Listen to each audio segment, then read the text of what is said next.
Saan ka magpunta?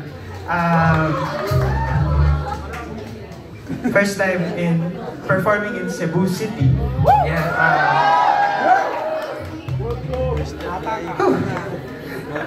Kinabahan ako after the song. So yung album, yung title niya Allegoria.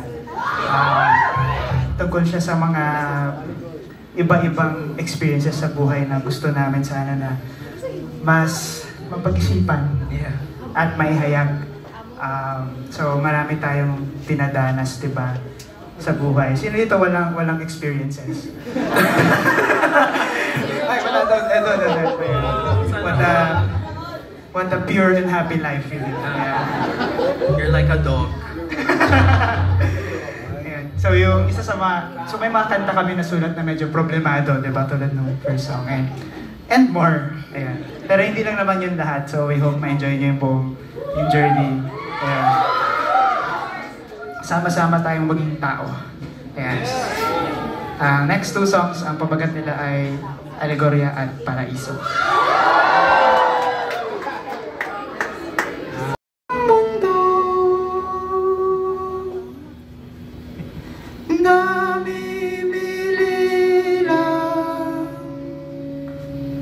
Ang isip ng kuweba,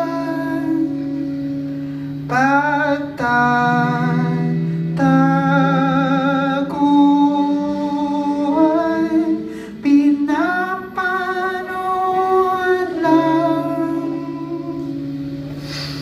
mga nino mula sa isang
Meron ba kayong mga pet? Sino may pet? Pet peeve? Nakanta na namin yung mga kanta, mga pet peeve yung mga first few songs. Pero yung mga pet na aso, pero mukhang marami. Nalala ko nung may aso kami dati. Mukha siyang hotdog. Tapos, kulit niya. May garden yung nanay ko, lagi niyang hinuhukay. At hindi siya nagbabago. Kahit na anong mangyari. Pero feeling niya, ano yung feeling niya na wala, ganun lang siya, aso siya eh. So, sino ba naman kami? Pero may something about dogs, di ba, na kahit anong mangyari sa araw mo, kahit pagpangit ang araw mo, same lang yung ugali nila towards you. Ramdam mo yung pagmamahal in their own way, kahit kinuhukay nila yung garden mo. So, yung song na to, bagat nga, Matimtiman. It talks about that, yung pagiging constant ng aso. Sino may kaibigan or kasama na parang aso? In that way. Constant. Hindi naman umiihi kahit saan. Nag-uukay din. Pero yun, yung constant na sila sa buhay nyo, kahit anong mangyari, they're there for you. Kahit di nila alam anong dapat nilang ginagawa, kapag may problema ka, na-appreciate mo sila kasi nandyan sila. Saan mo yung mga ganun? Wala. Pet peeve lang talaga meron kayo. So para sa mga pets natin, para sa mga kaibigan na parang pet, at sa mga pamilya na gano'n din ugali. Para sa inyo yung kanta na ito. Shoutout pala, hindi yung mga pinsan ko. Hindi nyo kailangan masundan yung tono or makasabay. Mababa na yung requirements natin. Basta kumanta kayo.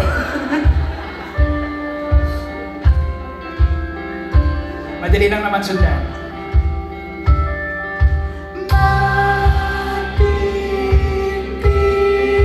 Matimtiman. Kuha nyo na pala eh. Matimtiman. Matimtiman. Matimtiman.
Sana all.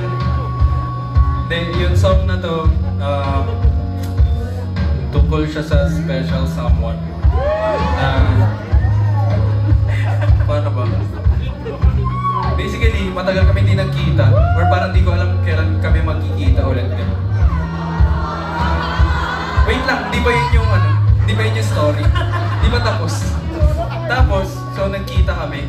Tapos parang, di ko alam kailan na ulit kami magkikita. So, naisip ko, kailangan kong enjoyin yung moment. Ano ba yun? Parang, nasabi ko na lang na, dito muna tayo. nandun yung kanta, na masaya na, alam mo yung feeling na masaya na kayo kahit kasama niyo lang yung special someone eh.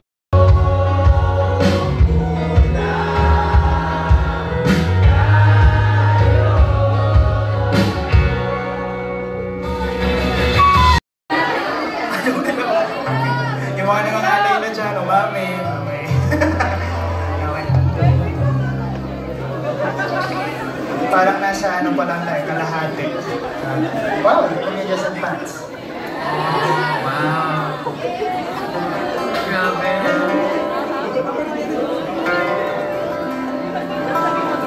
Sobrang dalas namin tumugtog doon. Pero parang feel at home naman din kami dito kahit first time. Grabe. Ang cute. Tara. Nice. Chill lang.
sa silid ng tawanan,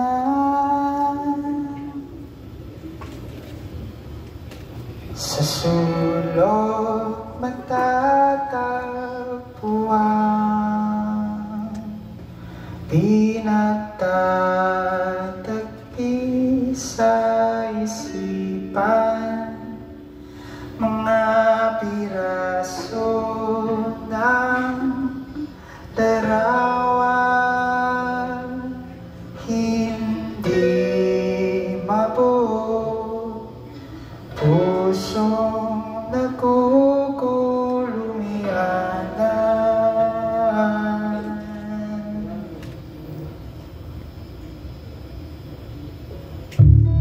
Ako lang ba?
Aking luha,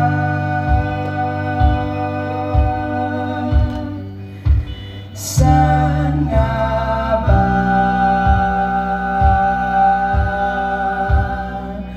ang daloy niya?